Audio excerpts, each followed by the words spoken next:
మహారాష్ట్ర నుంచి తెలంగాణకు తరలిస్తున్న గంజాయి రవాణాపై స్పెషల్ ఫోకస్ పెట్టారు ఎక్సైజ్ అధికారి కమలాసన్ రెడ్డి. పుష్ప సీన్ తలపించేలా ఏమాత్రం తీసిపోని సీన్ తలపించింది. పలాసకు పనసపళ్ల మధ్యలో గంజాయి స్మగ్లింగ్ చేస్తూ అడ్డంగా దొరికిపోయారు ఇద్దరు దొండగలు. నిందితులను గణేష్ రామస్వామి, విజయ్ శంకర్గా గుర్తించారు. వీళ్ల గ్యాంగ్ లీడర్ రత్నాబాయి. ఈమె ఆదేశాలతోనే రవాణా కొనసాగుతూ ఉండేది. వీరిపై నిఘా పెట్టిన ఎక్సైజ్ శాఖ శ్రీకాకుళం నుంచి పనసపళ్లు తీసుకువెళుతున్న వ్యాన్ను చెక్ చేశారు. తీరా చూస్తే అందులో ₹1,00,00,000 విలువ చేసే 410 కేజీల గంజాయి ఉండడంతో షాక్ తిన్నారు. వెంటనే ఇద్దరు నిందితులను అదుపులోకి తీసుకున్నారు ఎక్సైజ్ పోలీసులు. ఎక్సైజ్ శాఖ గడిచిన 4 నెలల్లో 369 కేసులు నమోదు చేశారు. 588 మందిని అరెస్ట్ చేసి 2,337 కిలోల గంజాయిని స్వాధీనం చేసుకుని 185 వాహనాలను సీజ్ చేశారు. రాష్ట్రానికి వచ్చేటువంటి గాంజా కానీ రాష్ట్రం మీదుగా వేరే రాష్ట్రాలకు వెళ్ళేటువంటి గంజాయి మీద కానీ మేము పటిష్టమైనటువంటి నిఘా పెట్టడం జరిగింది. మోస్ట్లీ ఇటువంటి అన్నీ కూడా 2 ప్రాంతాల నుంచి వస్తున్నాయి. ఒరిస్సా నుంచి తీసుకెళ్లేటువంటి గంజా వయా భద్రాచలం, కొత్తగూడెం, భద్రాచలం మీదుగా, తర్వాత విజయవాడ, సూర్యాపేట మీదుగా హైదరాబాద్ నుంచి వివిధ ప్రాంతాలకు వెళ్తున్నది. ఈ 2 ప్రాంతాల మీద, 2 రూట్ల మీద కూడా పటిష్టమైనటువంటి నిఘా పెట్టడం జరిగింది.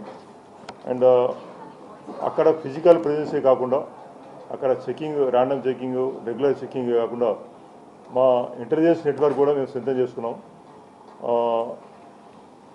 డిఫరెంట్ మన దేశంలోని వివిధ ప్రాంతాల నుంచి గాంజా పర్చేజ్ చేయడానికి మన రాష్ట్రం మీదుగా, మన రాష్ట్రము ఏపీ మీదుగా ఒరిస్సా వెళ్ళేటువంటి వెహికల్స్ ఏమున్నాయి, ఎవరెవరు ఇట్లా ట్రాన్స్పోర్ట్ చేస్తున్నారనే సమాచారాన్ని కూడా మేము ఈ డేటాబేస్ తయారు చేయడం జరిగింది. మహారాష్ట్ర బేస్డ్ స్మగ్లర్స్ ఎవరెవరు ఉన్నారు, ఆ స్మగ్లర్స్ వాళ్ళ మూవ్మెంట్ ఎక్కడెక్కడ ఉంటున్నాయి, తెలంగాణ మీదుగా, తెలంగాణ ఆంధ్రప్రదేశ్ మీదుగా ఒరిస్సా వెళ్ళేటువంటి ఈ స్మగ్లర్స్ ఎంతమంది ఉన్నారనే సమాచారాన్ని ఆ డేటాబేస్ను మేము తీసుకొని ఆ డేటాబేస్ ఆధారంగా ఆపరేషన్స్ కంటిన్యూ చేస్తూ వచ్చినాం.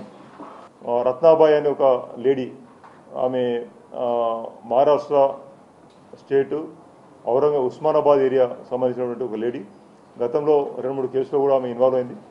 ఆమె ఒక నోటోరియస్ స్మగ్లర్. అక్కడ ఆమె గ్యాంగ్లో ఇద్దరు కొత్తగా చేరినారు.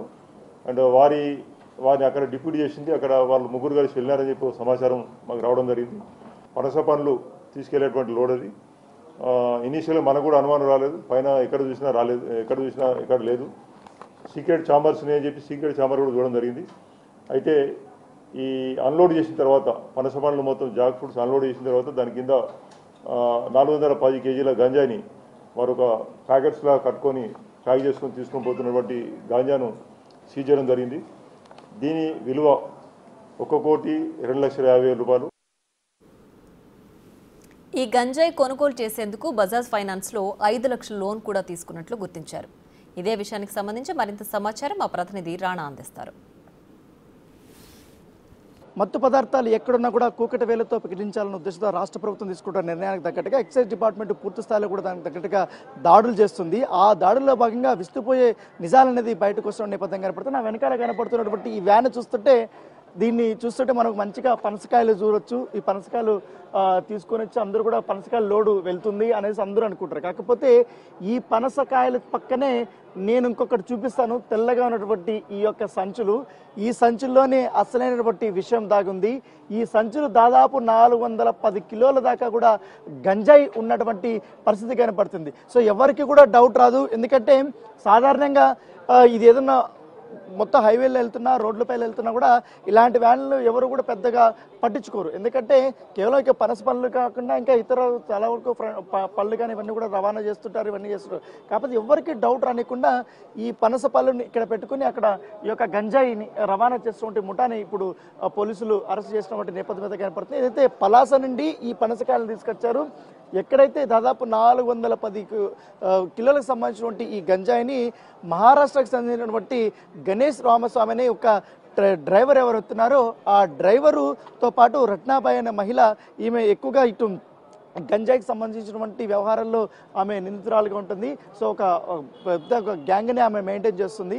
సో ఆ గ్యాంగ్తో పరిచయమైనటువంటి అతను ఈమెతో ద్వారా కూడా ఒడిశా ఉన్నటువంటి వారికి అందరికీ కూడా ఈ గంజాయితో సరఫరా చేయడము, వాళ్ళకి అక్కడ 15 రూపాయలకి కిలోకి దొరికితే వారు దాదాపు చిన్న చిన్న గ్రాముల చొప్పునగా కూడా వాళ్ళు దాన్ని చేసి తర్వాత వాళ్ళు ఎక్కువ మొత్తంలో వారు అమ్ముతున్నటువంటి పరిస్థితి కనపడుతుంది. ఇలా చాలా సంవత్సరాల నుంచి కూడా జరుగుతుంది అనేసి కూడా పోలీసులు వారు చెప్తున్నటువంటి నేపథ్యం అయితే కనపడుతుంది. నిన్న చాకచక్యంగా ఎక్కడైతే వీరు వెళ్తున్నారని తెలిసిన తర్వాత మేడ్చల్ వద్ద వెళ్ళి కాపు కాసి మరి ఆ పోలీసులు పట్టుకున్నారు. మొదటగా పోలీసులు వస్తున్నారన్నటువంటి నేపథ్యంలో చాలా దూరం కూడా వీరు ముందుకు ఆపకుండా వెళ్ళిపోయారు. ఆపకుండా వెళ్ళిపోయినప్పుడు పోలీసులు అక్కడికి చాలా వ్యయ ప్రయాసాలు చేసి చాలా పకడ్బందీగా వాళ్ళని చేసి మరి వీళ్ళంతా పట్టుకున్నటువంటి పరిస్థితి ఏర్పడుతుంది. ఇద్దరు నిందితులను కూడా పోలీసులు అదుపులోకి తీసుకున్నారు. సో చూడొచ్చు ఈ మహేంద్ర వ్యాన్ మనకు ఈ మొత్తం సో చాలా పాతకాలం ఇదంతా కూడా మహారాష్ట్రానికి సంబంధించినటువంటి ఈ వ్యాను.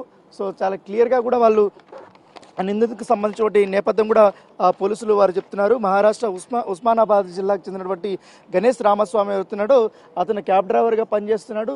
అలాగే ఎట్టి పరిస్థితుల్లోన ఎక్కువ డబ్బులు సంపాదించాలనే దురాశతో ఇలాంటి ఇల్లీగల్ యాక్టివిటీస్లో తను ఇన్వాల్వ్ అయ్యారనేసి కూడా వారు చెప్పడం జరిగింది. దాంతోపాటు ఈ గణేష్ కానీ అలాగే రత్నాబాయ్ కానీ వీళ్ళందరూ గతంలో కూడా చాలాసార్లు ఆంధ్ర నుంచి ఈ యొక్క రవాణా చేస్తున్నట్టుగా పోలీసులు గుర్తించారు. కాబట్టి దాని తగ్గట్టుగానే వాళ్ళు ఇప్పుడు చర్యలు తీసుకుంటున్న నేపథ్యం అయితే కనపడుతుంది. ఎక్కువగా వీళ్ళు దాంతోపాటు ఎప్పుడైతే ఈ వ్యాన్ని ఆపి అప్పుడు పూర్తి స్థాయిలో తనిఖీలు చేసినప్పుడు వ్యక్తులను విచారించగా కూడా వాళ్ళు పళ్ళ వ్యాపారం చేస్తామని శ్రీకాకుళం జిల్లా నుండి మేము పలాస నుండి పనసపల్లి నుండి మార్కెట్కి తరలిస్తామనేసి వాళ్ళు చెప్పినట్టుగా తెలుస్తుంది. అయితే వాళ్ళని గట్టిగా కొంచెం క్వశ్చన్ చేసే కొందరికి వాళ్ళ హావభావాలు కానీ తర్వాత వాళ్ళ యొక్క బిహేవియర్ కానీ వాళ్ళు చెప్పే మాటలకు కానీ అసలు దేనికి పొంతన కుదరకపోవడంతో పూర్తి స్థాయిలో లోపలికి వెళ్ళి మొత్తం ఈ పనసకాయలంతా కూడా బయటకు తీసిన తర్వాత దాని కింద ఈ యొక్క మొత్తం ఈ సంచులంతా కూడా బయటపడిన తర్వాత ఇది ఓపెన్ చేసిన తర్వాత ఈ గంజాయి అంతా కూడా ఓపెన్ అయినట్టుగా అధికారులు చెప్తున్నారు. ప్రస్తుతం అయితే